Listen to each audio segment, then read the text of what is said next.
सो ब्रह्मदत्त प्रचंड शक्ति अनंत उड़ लागी सही। प्रियो वीर विकल उठाव 10 मुख अतुल बल महिमा रही। ब्रह्मांड भवन विराज जाके एक सिरज मीरज कनी। तेहि चह उठावन मूढ़ रावण जान नहीं त्रिभुवन अनी। वह ब्रह्मा की दी हुई प्रचंड शक्ति लक्ष्मण जी की ठीक छाती में लगी। वीर लक्ष्मण जी व्याकुल होकर गिर पड़े। तब रावण उन्हें उठाने लगा, पर उसके अतुलित बल की महिमा यूं ही रह गई, व्यर्थ हो गई, वह उठा न सका। जिनके एक ही सिर पर ब्रह्मांड रूपी भवन धूल के एक कण के समान विराजता है, उन्हें मूर्ख रावण उठाना चाहता है। वह तीनों भुवनों के स्वामी लक्ष्मण जी को नहीं जानता। देखी पवन सुत धायऊ बोलत बचन कठोर। आवत कपि हन्यो तेहि मुष्टि प्रहार प्रघोर। यह देखकर पवन पुत्र हनुमान जी कठोर वचन बोलते हुए दौड़े। हनुमान जी के आते ही रावण उन पर अत्यंत भयंकर घूसे का प्रहार किया। जान उठे कि कपि भूमि न गिरा, उठा संहारी बहुत रिस भरा। मुठिका एक ताहि कपि मारा, पड़े शैल जनु वज्र पहारा। हनुमान जी घुटने टेक कर रह गए, पृथ्वी पर गिरे नहीं, और फिर क्रोध से भरे हुए संभाल कर उठे। हनुमान जी ने रावण को एक घूसा मारा। वह ऐसा गिर पड़ा जैसे वज्र की मार से पर्वत गिरा हो। मूर्छा गई बहोरी सो जागा, कपिबल विपुल सराहन लागा। धिग धिग मम पौरुष धिग मोही, जौते जियत रहे शिशुर द्रोही। मूर्छा भंग होने पर वह फिर जगा और हनुमान जी के बड़े भारी बल को सराहने लगा। हनुमान जी ने कहा, मेरे पौरुष को धिक्कार है और मुझे भी धिक्कार है जो हे देवद्रोही तू अब भी जीता रह गया। अस कही लक्ष्मण कहु कपिलायो, देखि दशानन विस्मय पायो। कह रघुबीर समुझि जिय भ्राता, तुम कृतांत भक्षक सुर त्राता। ऐसा कहकर और लक्ष्मण जी को उठाकर हनुमान जी श्री रघुनाथ जी के पास ले आए। यह देखकर रावण को आश्चर्य हुआ। श्री रघुबीर ने लक्ष्मण जी से कहा, हे भाई, हृदय में समझो, तुम काल के भी भक्षक और देवताओं के रक्षक हो। सुनत बचन उठी बैठ कृपाला, गई गगन सो शक्ति कराला। पुनि को दंड बान गही धाये, रिपुसन मुख यति आतुर आए। ये वचन सुनते ही कृपालु लक्ष्मण जी उठ बैठे। वह कराल शक्ति आकाश को चली गई। लक्ष्मण जी फिर धनुष बाण लेकर दौड़े और बड़ी शीघ्रता से शत्रु के सामने आ पहुँचे। आतुर बहोरी विभंजि स्यंदन सूत हति व्याकुल कियो। गृयोधर निदस कंधर विकल तर बाण शत बेध्यो हियो। सारथी दूसर घाली रथ तेहि तुरत लंका लय गयो। रघुबीर बंधु प्रताप पुंज बहोरी प्रभु चरणन नयो।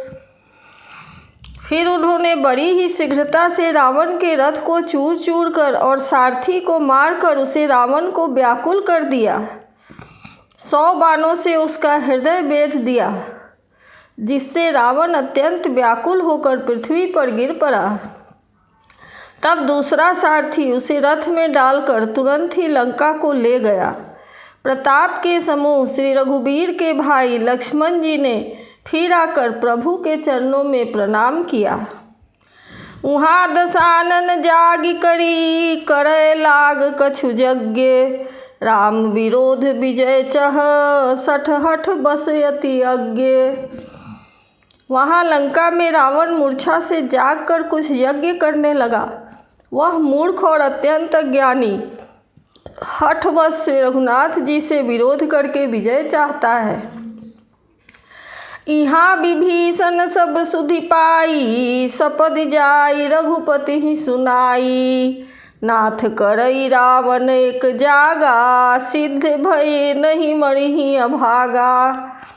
यहाँ विभीषण जी ने यह खबर पाई और तुरंत जाकर श्री रघुनाथ जी को कह सुनाई कि हे नाथ, रावण यज्ञ कर रहा है, उसके सिद्ध होने पर वह अभागा सहज ही नहीं मरेगा। पठवहु नाथ बेगी भट बंदर, करहि विध्वंस आव दस कंधर। प्रात होत प्रभु सुभट पठाए, हनुमदादि अंगद सब धाये। हे नाथ, तुरंत वानर योद्धाओं को भेजिए जो यज्ञ का विध्वंस करे, जिससे रावण युद्ध में आवे। प्रातः काल होते ही प्रभु ने वीर योद्धाओं को भेजा।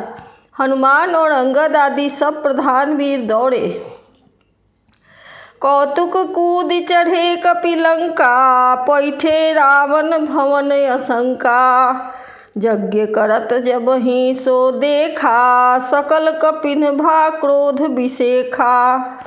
वानर खेल से ही कूद कर लंका पर जा चढ़े और निर्भय रावण को महल में जा घुसे। ज्यों ही उसको यज्ञ करते देखा, त्यों ही सब वानरों को बड़ा क्रोध हुआ। रनते नीलज भागी गृह आवा, यहाँ आई बक ध्यान लगावा। अस कही अंगद मारा लाता, चितौ न सठ स्वार्थ मन राता। उन्होंने कहा, अरे वो निर्लज, रणभूमि से भाग आया और यहाँ आकर बगुले का सा ध्यान लगा कर बैठा है। ऐसा कहकर अंगद ने लात मारी, पर उसने उसकी ओर देखा भी नहीं। उस दुष्ट का मन स्वार्थ में अनुरक्त था। नहीं चितव जब करी कोप, कपि गही दसन लातन मारही। धरि केस नारी निकारी, बाहिर तेति दीन पुकारही। तब उठे क्रुद्ध कृतांत, सम गही चरण बानर डारई। एहि बीच कपिन विध्वंस, कृत मख देखी मन महु हारई। जब उसने नहीं देखा, तब बानर क्रोध करके उसे दांतों से पकड़कर काटने और लातों से मारने लगे। स्त्रियों को बाल पकड़कर घर से बाहर घसीट लाए। वे अत्यंत ही दीन होकर पुकारने लगी। तब रावण काल के समान क्रोधित होकर उठा और वानरों को पैर पकड़कर पटकने लगा। इसी बीच में वानरों ने यज्ञ विध्वंस कर डाला। यह देखकर वह मन में हारने लगा, निराश होने लगा। यज्ञ विध्वंस कुशल कपि, आए रघुपति पास। चले निशाचर क्रुद्ध होई, त्याग जीवन के आस। यज्ञ विध्वंस करके सब चतुर वानर श्री रघुनाथ जी के पास आ गए। तब रावण जीने की आशा छोड़कर क्रोधित होकर चला। चलत हो ही अति अशुभ भयंकर, बैठहि गीध उड़ाई सिरन पर। भयउ काल बस काहू न माना, कहसी बजावहु युद्ध निशाना। चलते समय अत्यंत भयंकर अमंगल होने लगे। गीध उड़ उड़ कर उनके सिरों पर बैठने लगे, किंतु वह काल के बस था। इससे किसी भी अपशगुन को नहीं मानता था। उसने कहा, युद्ध का डंका बजाओ। चली तमी चरयनी अपारा, बहुगज रथ पदाति असवारा। प्रभु सन्मुख धाये खल कैसे, सलभ समूह अनल कह जैसे। निशाचरों की अपार सेना चली। उसमें बहुत से हाथी, रथ, घुड़सवार और पैदल हैं। वे दुष्ट प्रभु के सामने ऐसे दौड़े जैसे पतंगों के समूह अग्नि की ओर दौड़ते हैं। यहाँ देव तन्है स्तुति कीन्ही, दारुण विपति हमहि एहि दीन्ही। अब जनि राम खेलाव हुए ही, अतिशय दुखित होति वैदेही। इधर देवताओं ने स्तुति की कि हे श्री राम जी, इसने हमको दारुण दुख दिए हैं, अब आप इसे अधिक न खिलाइए। जानकी जी बहुत ही दुखी हो रही हैं। देव बचन सुनी प्रभु मुस्काना, उठी रघुबीर सुधारे बाना। जटाजूट दृढ़ बांधे माथे, सोहहि सुमन बीच बीच गाथे। देवताओं के वचन सुनकर प्रभु मुस्कुराए। फिर श्री रघुबीर ने उठकर बांध सुधारे। मस्तक पर जटाओं के जूड़े को कसकर बांधे हुए हैं। उसके बीच बीच में पुष्प गुथे हुए शोभित हो रहे हैं। अरुण नयन बारिद तनु श्यामा, अखिल लोक लोचनाभिरामा। कटितट परिकर कस्यो निसंगा, कर को दंड कठिन सारंगा। लाल नेत्र और मेघ के समान श्याम शरीर वाले और संपूर्ण लोकों के नेत्रों को आनंद देने वाले हैं। प्रभु ने कमर में फेंटा तथा तरकस कस लिया और हाथ में कठोर सांग धनुष ले लिया। सारंग कर सुंदर निखंग सिली, मुखाकर कटि कस्यो। भुजदंड पीन मनोहरायत, ऊर्ध्वरासुर पदलस्यो। कह दास तुलसी जबहि प्रभु सर, चाप कर फेरन लगे। ब्रह्मांड दिग्गज डोल, कमठ यही मही सिंधुर डगमगे। प्रभु ने हाथ में सांग धनुष लेकर कमर में बाणों की खान सुंदर तरकस कस लिया। उनके भुजदंड पुष्प है और मनोहर चौड़ी छाती पर भृगु जी के चरण का चिन्ह शोभित है। तुलसीदास जी कहते हैं, ज्यों ही प्रभु ने धनुष बाण हाथ में लेकर फिराने लगे, त्यों ही ब्रह्मांड, दिशाओं के हाथी, कच्छप, शेष जी, पृथ्वी, समुद्र और पर्वत सभी डगमगाने लगे। शोभा देखी हरषि सुर, बरसहि सुमन अपार। जय जय जय करुणानिधि, छवि बल गुण आगार। भगवान